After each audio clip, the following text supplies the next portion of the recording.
Assalamualaikum warahmatullahi wabarakatuh. Bertemu kembali bersama Ibu di pembelajaran fisika pada hari ini, khususnya di pertemuan ketiga.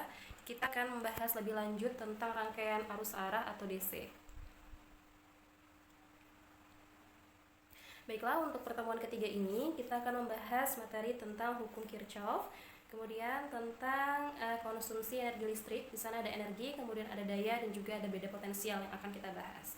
Baik, untuk memulai pembelajaran, marilah kita terlebih dahulu berdoa menurut kepercayaan masing-masing agar pembelajaran pada hari ini bisa berjalan dengan lancar, bisa kalian pahami ilmunya, bisa bermanfaat juga, dan bisa dimudahkan kalian dalam menjawab tugas-tugasnya nanti.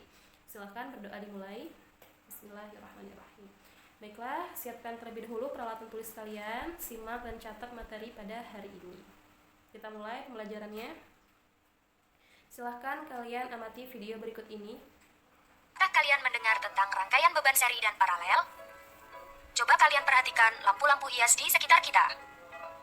Tahukah kalian bahwa lampu-lampu hias yang menarik tersebut merupakan salah satu contoh penerapan dari rangkaian beban seri? Lalu, seperti apakah contoh penerapan dari rangkaian beban paralel?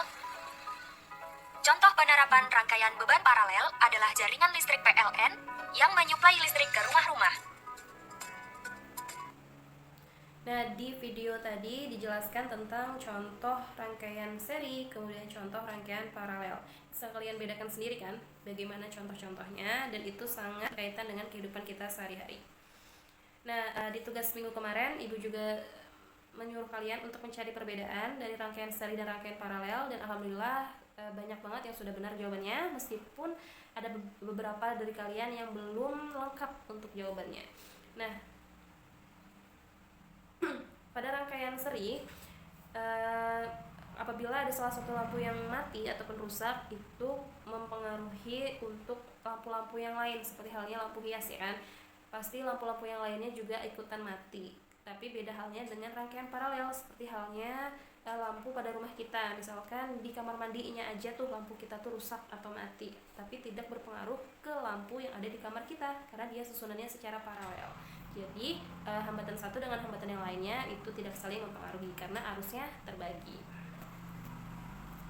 Nah, kita masuk ke inti pembelajaran kita pada hari ini, yaitu tentang hukum Kirchhoff, di mana dicetuskan oleh Bapak Kirchhoff itu sendiri, yaitu Bapak Gustav Robert Kirchhoff, merupakan fisikawan asal Jerman yang senang menggeluti tentang ilmu kelistrikan. Nah, bisa kalian baca sendiri biografi beliau, merupakan lulusan dari universitas ternama, kemudian merumuskan hukum kelistrikan itu pada tahun 1845, dan hingga saat ini banyak digunakan hukum Kirchhoff sebagai rekayasa kelistrikan.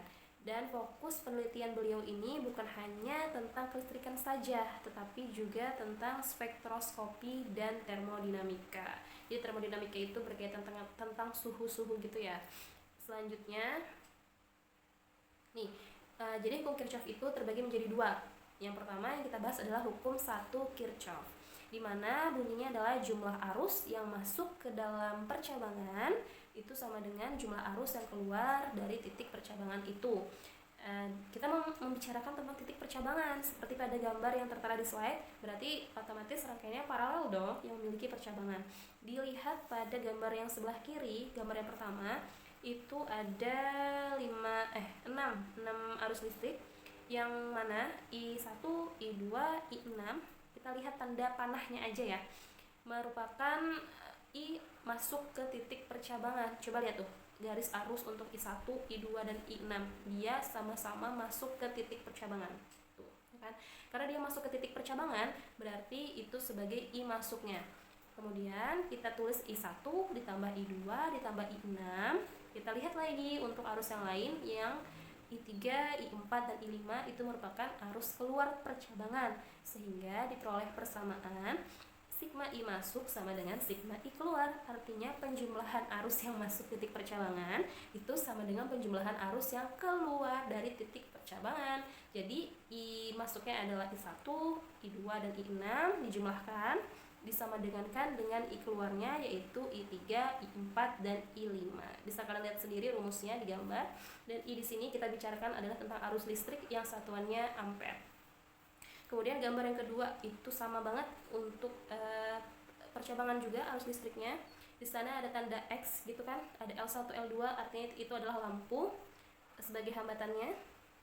Kemudian di situ rangkaiannya cukup rumit karena arus listriknya banyak sampai I9. Kita tahu bahwa pusatnya sebagai I masuknya adalah I1. Kemudian melewati yang di tengah-tengahnya itu percabangannya sangat banyak dan keluar menghasilkan I terakhirnya adalah I9. Sesuai dengan bunyi hukum 1, sigma I masuk sama dengan sigma I keluar. Jadi secara umumnya adalah I1 itu nilainya sama dengan I9. Entah berapapun itu nilai I1 sama nilainya dengan I9.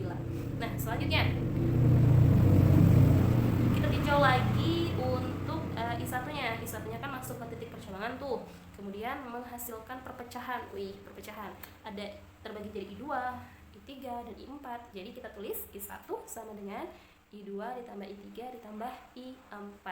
Ingat ya, yang diperhatikan itu arah tanda panahnya untuk arus listriknya. Kalau dia menuju keluar, itu berarti keluar dari percabangan. Tapi kalau dia ada percabangan, kemudian dia masuk, berarti dia sebagai arus yang masuk percabangan. Selanjutnya, kita lihat lagi ada I4. I4 itu kan yang di tengah tuh. Dia lurus saja, kemudian masuk lagi ke titik percabangan. Ada I5 yang keluar, dan ada I6 yang ke bawahnya tadi. Nah, sehingga I4-nya itu sebagai I masuk, I4 sama dengan I5 ditambah I6. Kita tinjau lagi untuk I5-nya. Jadi I5 dan I6 itu sama-sama menuju ke titik percabangan I7. Sehingga I5 tambah I6 sama dengan I7. Terus kita tinjau lagi I2. I2 tuh yang naik ke atas, kemudian ketemu dengan lampu yang pertama. Nah, jadi ditulis I2 itu sama dengan I8, ya kan? Terus I3, lihat I3 yang ke bawah, kemudian I7 dan I8 itu ketiga-tiganya masuk ke titik percabangan untuk menghasilkan I9, ya kan? Sesuai gambarnya tuh. Jadi I masuknya adalah I3 tambah I7 tambah I8 menghasilkan I9. Nah, untuk gambar yang di sebelah kanan, gambar terakhir, itu adalah gambar rangkaian sederhana arus arah tetapi dengan dua alat ukur listrik. Yang pertama ampermeter mengukur arus listrik. Yang kedua itu adalah voltmeter untuk mengukur tegangan listrik. Nah, untuk ampermeter itu disusun secara seri terhadap hambatannya. Kita lihat tuh. Jadi sumber tegangannya berupa baterai, kemudian dipasang ampermeter, lalu segaris rangkaian juga sama hambatannya berupa lampu. Sedangkan untuk voltmeternya itu ada percabangan di situ sehingga disusun secara paralel. Jangan lupa ya dicatat materinya. Terus kita masuk ke contoh soal. Ini menerapkan hukum 1 Kirchhoff, masih sederhana banget. Rumusnya pun cukup sigma I masuk sama dengan sigma I keluar. Nah, di slide di situ ada 5 arus. I1, 2, 3, 4 dan 5. Kita lihat, kita fokus ke tanda panah untuk nilai arusnya. I1 itu kan masuk ke titik percabangan, kemudian menghasilkan percabangan 3 sekaligus, yaitu I2, I3 yang di tengah, dan I4 yang ke bawahnya. Nah, I3 yang di tengah itu meneruskan lagi sampai keluar menuju ke I5. Sehingga secara umum kita lihat bahwa I1 sama dengan I5, karena I masuknya I1, I5-nya adalah I keluar. Paham sampai sini? Selanjutnya, untuk I1 kan tadi kan ada 3 ya, menghasilkan 3 kuat arus, yaitu I2, I3 dan I4. Jadi I1-nya bisa kita ubah menjadi I2 tambah I3 tambah I4 sama dengan I5. Jadi karena di soal itu diketahui I1-nya 3, otomatis nilai I5-nya juga 3. Nah, tinggal kita masukkan aja nilai I2 dan I4-nya untuk memperoleh nilai I3-nya. Sangat mudah perhitungannya sesuai dengan matematika biasa ya, perhitungan angka kecil menghasilkan I3 sebesar 1,5 ampere. Jadi I3-nya 1,5 ampere dan I5-nya adalah 3 ampere. Cukup mudah, silakan kalian pahami, kalian catat terlebih dahulu. Jangan lupa kalian tulis diketahuinya ya, sama ditanya. Ingat, kalau ada satuan yang belum baku, kalian ubah terlebih dahulu. Yang selanjutnya adalah hukum kedua Kirchhoff. Nah, seperti halnya hukum pertama, hukum kedua pun memiliki bunyinya tersendiri. Bunyi hukum kedua adalah jumlah aljabar, artinya penjumlahan, tegangan pada suatu rangkaian tertutup atau istilah lainnya adalah loop sama dengan 0. Nah, di sini menariknya. Jadi sigma E atau GGL ya di situ, ditambah sigma V sama dengan 0. Sigma E atau GGL itu merupakan tegangan pada sumber tegangan. Misal kita baterai, berarti sumber tegangan baterai. Lalu ada V di sana, yaitu sebagai tegangan bebannya. Bebannya kan bisa berupa lampu, jadi tegangan pada lampunya berapa, diubah menjadi I kalikan R. Jadi rumusnya jadi sigma GGL ditambah sigma I kalikan R sama dengan 0. Dan gambar selanjutnya adalah gambar rangkaiannya dengan satu hambatan dan satu tegangan sumber juga. Kemudian gambar yang ketiga itu sama penjelasannya seperti yang slide sebelumnya. Nah, kita masuk ke rangkaian listrik tertutup atau loop, baik itu yang tunggal maupun yang majemuk. Nah, rangkaian listrik tertutup maksudnya tuh apa sih? Nah, jadi rangkaian listrik tertutup itu adalah rangkaian yang saklarnya terhubung atau dalam posisi on. Kalau terhubung, kalau on, otomatis lampunya menyala kan? Misalkan kita ingin menghidupkan lampu, otomatis kita kan meng-on-kan saklarnya terlebih dahulu. Kalau tidak di-on-kan atau istilahnya terbuka, itu arus listriknya tidak mengalir ke hambatannya, jadi lampunya tidak akan menyala.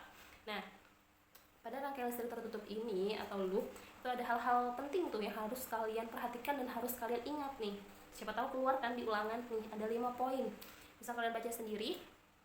Poin yang pertama itu arah arus listriknya di dalam sumber tegangan, artinya aliran elektronnya ya di dalam baterai. Misalkan kita pakai baterai, itu bergerak dari kutub dari kutub negatif menuju ke kutub positif. Itu aliran elektron, artinya arus di dalam sumber tegangan. Beda dengan arus listrik di luar sumber tegangan, yaitu dari kutub positif menuju ke kutub negatif, karena dia berlawanan ya aliran elektron dengan arah arusnya. Yang kedua, kita menentukan arah loopnya. Penting banget kita menentukan arah loop ini supaya biasanya mencari kuat arus listrik dalam suatu rangkaian tertutup.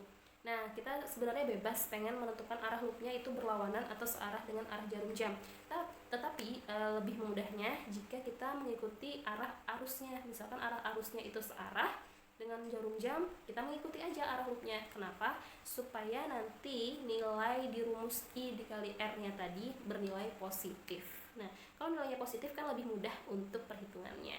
Tapi jika sebaliknya arah loopnya berlawanan arah dengan arah arusnya, maka nilai untuk IR-nya bernilai negatif.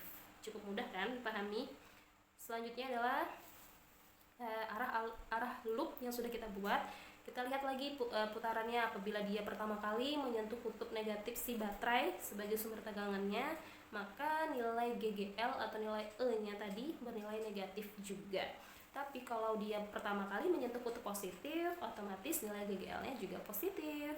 Nah, yang keempat, jika kita pengen mencari nilai kuat arus listriknya, maka kita harus ingat hukum kedua Kirchhoff, yaitu sigma GGL atau E ditambah sigma I kalikan R sama dengan 0.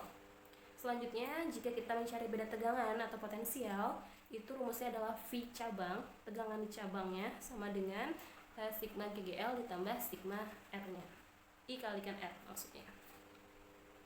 Nah, ini adalah dua rangkaian. Yang pertama itu loop tunggal, karena loopnya cuma satu, terdiri dari dua sumber tegangan. Bisa kalian lihat sendiri. Ingat ya simbol-simbolnya, apabila ada garis panjang, pendek, otomatis itu simbol sumber tegangan, bisa berupa baterai. Nah, untuk yang garis panjang selalu kutub positif, untuk yang garis pendek itu adalah kutub negatif. Langkah yang pertama tadi, tentukan arah arusnya, yaitu dari kutub positif menuju ke kutub negatif. Nah, kemudian supaya nilainya positif juga, di rumusnya kita samakan dengan arah loopnya. Dilihat di gambar, itu putaran arah loopnya adalah berlawanan dengan arah jarum jam. Berarti dia apa? Berarti dia mengikuti sumber tegangan yang di sebelah kiri ya. Jadi kutub positif, kemudian turun ke bawah ke hambatan pertama, kemudian naik lagi masuk ke sumber tegangan kedua dan kembali lagi ke kutub negatif untuk sumber tegangan yang pertama. Di situ ada 3 hambatan juga, dan kita beralih ke loop yang 2 atau majemuk ya, lebih dari 1. Nah, di sini sumber tegangannya juga ada 3, 1, 2, 3, kemudian hambatannya juga ada 3 dan terdiri dari 2 loop. Jadi loop 1, loop 2, nanti pada saat perhitungan kita kerjakan masing-masing terlebih dahulu, kemudian baru kita selesaikan apa yang menjadi pertanyaan di soalnya. Next, nih untuk soal loop tunggal, sederhana banget, rangkaiannya disusun secara seri juga, artinya segaris dengan rangkaiannya, tidak ada percabangan di sana. Terdiri dari 3 hambatan, itu R1, R2, R3, nilainya beda-beda, bisa kalian lihat sendiri. Sumber tegangannya ada 2, 6 volt dan 12 volt. Kalau di sini sudah dimudahkan oleh si pembuat soal karena arah arusnya itu sudah jelas dari kutub positif untuk GGL yang kedua menuju ke kutub negatifnya kan. Jadi arah putarannya itu ke kanan searah jarum jam. Kita samakan dengan arah loopnya juga mengarah ke kanan, berarti searah jarum jam. Berarti nanti untuk sigma I kalikan R-nya nilainya positif. Jangan lupa kalian tulis juga diketahuinya apa, ditanyanya, kemudian kita jawab. Setelah menentukan arah arus, menentukan arah loopnya, kemudian kita masukkan ke hukum kedua Kirchhoff, karena ini yang dicari adalah nilai I-nya. Kita tahu bahwa rumusnya tadi adalah sigma GGL ditambah sigma I kalikan R itu sama dengan 0. Berarti kita lihat untuk GGL-nya sendiri. Nah, untuk arusnya kan mengarah ke atas, kemudian masuk ke hambatan pertama atau R1, kemudian ke atas lagi masuk ke hambatan kedua, R2, kemudian menyentuh kutub negatif dari GGL pertama, berarti E1 nilainya negatif. Ingat ya, apa kutub yang pertama kali dia sentuh, kalau negatif berarti nilainya juga negatif. Turun ke bawah menuju R3, kemudian menyentuh kembali ke kutub negatif dari GGL kedua, berarti E2 nya juga negatif. Bisa kita tulis min E1, kemudian min E2 juga, lalu plus karena arahnya sesuai ya, arah arus searah dengan arah loop, otomatis di sana nilainya plus.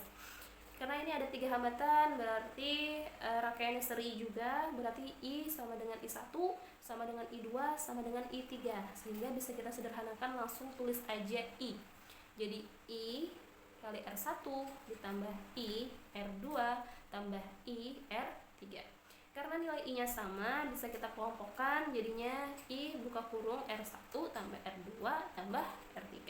Bisa kalian lihat di gambar yang sebelah kiri, tinggal masukkan aja nilai-nilainya. Karena nilai GGL-nya semuanya negatif kan, kemudian kita ingin mencari nilai I-nya, kuota arus listriknya. Kemudian nilai GGL-nya pindah ruas semuanya, otomatis yang semuanya negatif pindah ruas jadi positif. Jadi positif 18 di sana GGL-nya, kemudian arusnya nilainya 12, sehingga I-nya adalah 18 dibagi 12. Karena ingat juga hukum Ohm kan, tegangan dibagi hambatan, jadi V bagi R. Nah, V-nya di situ berupa GGL 18, R-nya di situ berupa 12 ya, jadi 18 bagi 12. Disederhanakan, sama-sama bagi 6. Jadi 3/2 sama dengan 1,5 ampere. Sangat mudah. Silahkan kalian catat dan kalian pahami. Ini sedikit menyita perhatian mata kita karena di situ rangkaiannya cukup rumit ya sedikit. Di situ ada 3 resistor, 3 hambatan, 3 sumber tegangan juga atau GGL dengan angka atau nilai yang beda-beda. Kemudian jangan lupa ada ditulis diketahuinya apa, ditanya dijawab. Kita tentukan terlebih dahulu arah arusnya. Sudah ada juga tuh di sebelah kiri gambar. Kita tentukan dari kutub positif menuju ke kutub negatif. Berarti dari kutub positif E1 menuju ke nanti kutub negatif E1-nya juga. Kita tentukan masing-masing loopnya, karena di sini ada 2 loop. Kita selesaikan loop yang pertama, artinya kita fokusnya ke sumber tegangan 1 dan 3 ya. Karena kita ambil satu kotak terlebih dahulu. Setelah kita fokus E1, E3, berarti arah loopnya mengikuti dengan arah arusnya supaya nilainya positif. Ya, pinter. Di situ ada titik percabangan karena rangkaiannya paralel, yaitu percabangan di R3. Nah, untuk sumber tegangan yang 2 itu nilai I2 nya kan ke atas karena dimulai dari kutub positif. Tiba masuk ke titik percabangan juga, sama-sama di titik percabangan I3, sama halnya dengan I1. Kita ingat hukum 1 Kirchhoff tadi, di mana sigma I masuk sama dengan sigma I keluar. I masuknya adalah I1 sama I2. Jadi I1 tambah I2 menghasilkan I3 sebagai I keluarnya. Berarti nanti I3 pada rangkaian kita masukkan nilainya sebagai I1 ditambah I2. Kita lihat di rumusnya, di situ sangat jelas, yaitu nilai GGL-nya kan sesuai dengan arah loopnya, karena dia ke kanan searah dengan arah jarum jam. Pertama kali menyentuh GGL yang ketiga itu adalah kutub positifnya, berarti nilai E3 adalah positif. Kemudian turun ke bawah lalu ke atas mencapai ke GGL pertama tetapi kutub negatif, jadi nilainya negatif ya. Jadi E3 dikurang ke 1. Lalu kita lihat karena disitu kan masuk ke R1 arusnya, jadi I1 dikalikan R1. Lalu untuk R3 berarti ada I3 kan. I3 tadi kita sudah sepakat bahwa diganti dengan I1 ditambah I2. Jadinya bisa kita tulis I1 tambah I2 dikalikan R3 seperti tertera pada rumus digambar. Kemudian tinggal disubstitusikan aja untuk GGL-nya, pindah ruas, jadi nilainya E3-nya negatif dan E1-nya positif. Langsung dimasukkan aja angka-angkanya berapa. Diperoleh nilainya 5I1 ditambah 1I2 menghasilkan 3 volt. Nah, dapat sudah satu persamaan untuk loop yang pertama. Ini kan gampang banget kan kalian pahami karena sudah jelas step-stepnya, sudah jelas juga angka-angkanya. Kita beralih ke loop 2 dengan cara yang sama, menentukan arus, menentukan loop, kemudian peraturan yang 5 poin tadi juga kita gunakan. Di sana kita lihat bahwa kita tutup ya untuk ke-1-nya karena ini kita beralih ke loop 2. Jadi fokusnya ke sumber tegangan 2 dan 3. Nah, pada sumber tegangan kedua kan arah arusnya ke atas ya kan, menuju ke R2. Terus untuk loopnya dia berlawanan arah dengan arah arusnya, berarti nanti nilai sigma IR-nya negatif. Lalu untuk karena dia arah putarannya ke sebelah kanan ya kan, arah loopnya yang kedua, berarti pertama kali dia menyentuh kutub positif E2, berarti E2 nya nilainya positif. Kemudian dia turun ke bawah masuk ke sumber tegangan E3 yang negatif karena kutub negatif yang pertama kali dia sentuh, berarti bisa kita tulis E2 dikurang E3. Lalu di situ ada arus listriknya di mana dia berlawanan arah dengan arah loopnya, jadi semuanya tandanya negatif. Di situ karena dia masuk ke R2 berarti ada I2 dikalikan R2 nilainya negatif. Kemudian masuk ke I3 tetap sama, I3 nya diubah menjadi I1 tambah I2, nilainya juga negatif karena dia berlawanan arah dengan arah arusnya.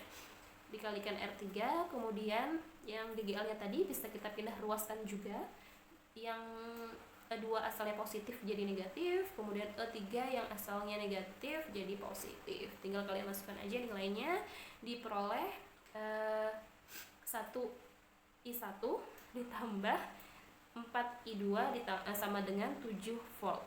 Sudah dapat dua persamaan dari dua loop ya. Kita eliminasikan. Syarat eliminasi harus ada yang bisa dihilangkan karena ini dua-duanya belum ada yang sama sehingga belum ada yang bisa dicoret. Dan berhubung yang ditanyakan adalah I2-nya yaitu arus pada hambatan kedua, otomatis yang kita sisakan itu harus I2-nya biar langsung to the point, itu yang dijawab. Nah, jadi yang tidak diperlukan adalah I1, jadi yang disingkirkan adalah I1-nya. Nah, supaya bisa dihilangkan harus disamakan angkanya atas dan bawah. Ini I1-nya kita lihat yang persamaan pertama adalah 5 nilainya dan persamaan kedua adalah 1, sehingga kita samakan menjadi 5. Berarti yang persamaan pertama itu tetap angkanya cuma dikalikan 1 ya semuanya. Kemudian persamaan kedua supaya menjadi 5 I1, berarti untuk keseluruhan nilai persamaan kedua dikalikan dengan 5. Jadi hasilnya adalah 5I1 kemudian ditambah 1I2 sama dengan 3 volt. Kemudian persamaan keduanya jadinya 5I2 ditambah 4 kali 5 kan 20 ya, 20I2 sama dengan 7 kali 5 adalah 35 volt. Karena sudah ada yang sama sehingga sudah bisa dicoret I1-nya, sehingga tersisa I2, 1 dikurang 20 berarti kan min 19 ya kan. Punya utang lagi tuh 19 cuma dibayar 1. Nah, kemudian 3 dikurang 35 berarti banyak banget kan utangnya, jadinya negatif 32. Jadi nilai I adalah I2-nya 32 dibagi 19 yaitu 1,68 ampere. Jadi kalau misalkan berhubung soalnya ditanyakan I2, berarti I2-nya yang dipertahankan. Tapi jika soalnya yang ditanya adalah I1, berarti I2-nya nanti yang dihilangkan. Cukup mudah sekali, asalkan kalian ingat peraturan di hukum kedua Kirchhoff tadi. Maksud ibu peraturan di rangkaian listrik tertutup tadi kan ada 5 poin tuh, harus banget kalian ingat untuk bisa mengerjakan soal seperti ini. Silakan kalian catat dan kalian pahami.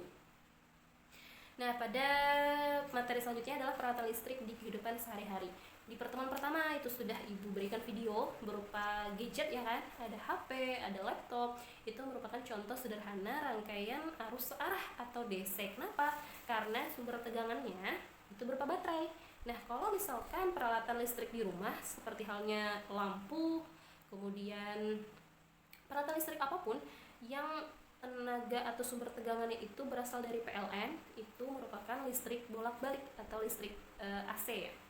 Nah, jadi bisa kalian bedakan sendiri untuk pengertian dan contoh-contohnya. Kemudian ini adalah video yang juga di pertemuan pertama ibu bahas, ibu tampilkan. Di situ dia menggunakan catu daya berupa power supply tuh yang sedang kakaknya putar, itu adalah teman ibu sendiri ya kan. Itu untuk perubahan tegangannya, jadi bisa kita atur mau tegangannya berapa. Di situ batas minimumnya adalah 0 sampai maksimumnya adalah 12. Kalau nggak salah itu skalanya 4, 6, 12 kalau nggak salah seperti itu. Jadi putaran pertama mengarah ke 4 volt, putaran kedua mengarah ke 6 volt dan maksimum ke 12 volt. Jadi kita bedakan tuh setiap naiknya tegangan itu bagaimana kondisi si lampunya, apakah terangnya semakin menyala, semakin terang benderang, ataukah justru semakin redup. Kita lihat videonya.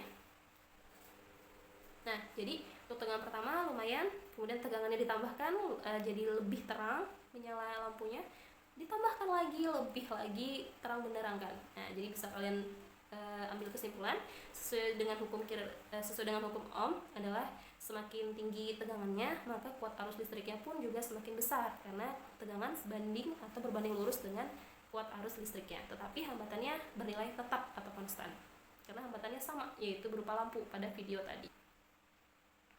Nah, kemudian kita lanjut ke konsumsi energi listrik. Di sini kita berbicara tentang energi atau usaha dengan simbol W besar. Pengertiannya adalah kemampuan untuk mengalirkan muatan yang berbeda potensialnya. Ya, otomatis setiap peralatan listrik lah ya punya beda potensial yang berbeda-beda sesuai dengan kapasitas si alat listrik tersebut. Dimana rumusnya adalah W sama dengan fit. Nah, enak banget tuh diingat. Kalau kita punya energi, punya kekuatan, usaha gitu, pasti kita merasa fit badannya. Jadi V itu apa? Tegangan. I itu apa? Kuat arus listrik. T itu adalah waktu.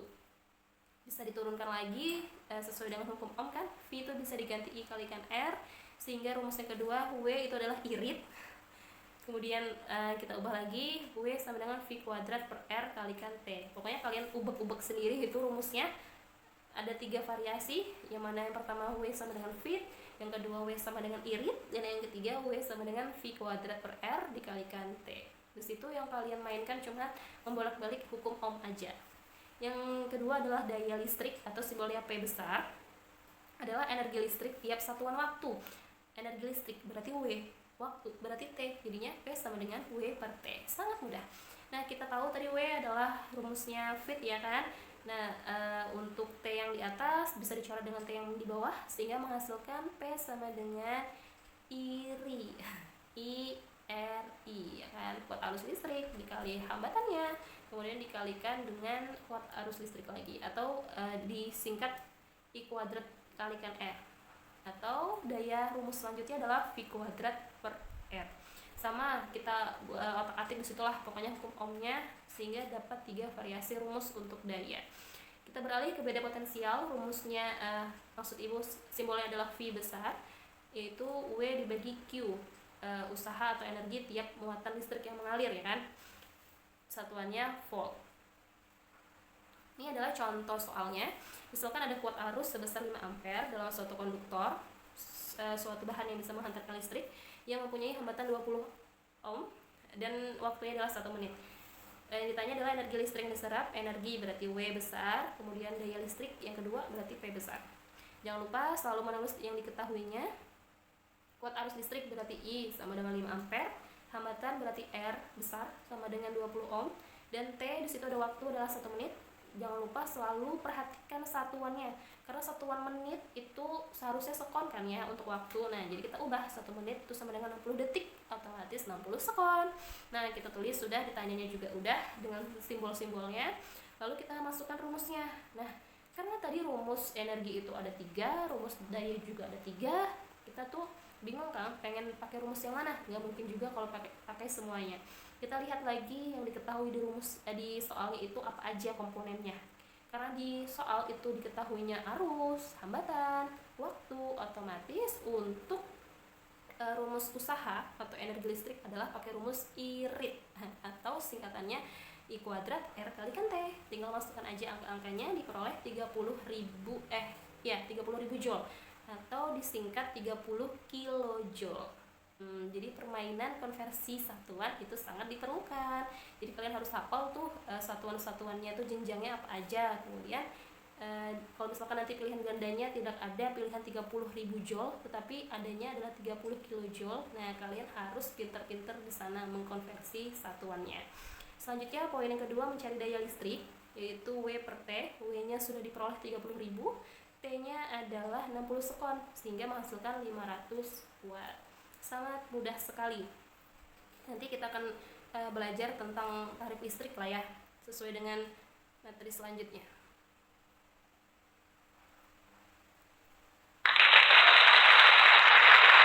Alhamdulillahirrahmanirrahim, akhirnya selesai juga pembelajaran kita pada hari ini. Dari hukum Kirchhoff 1 dan 2, kemudian tadi ada energi, daya listrik, dan juga beda potensial. Sangat menarik pembahasan kita pada hari ini. Semoga benar-benar bermanfaat dan benar-benar bisa kalian pahami, kalian simak dengan baik, kalian catat juga dengan lengkap, dan semoga nanti dimudahkan untuk menjawab tugas yang Ibu berikan. Tetap jaga kesehatan, semoga selalu dilindungi oleh Allah Subhanahu wa Ta'ala, dan tetap semangat belajarnya. Jangan sampai telat lagi kumpul tugasnya. Oke, sampai jumpa di pertemuan berikutnya. Wassalamualaikum warahmatullahi wabarakatuh.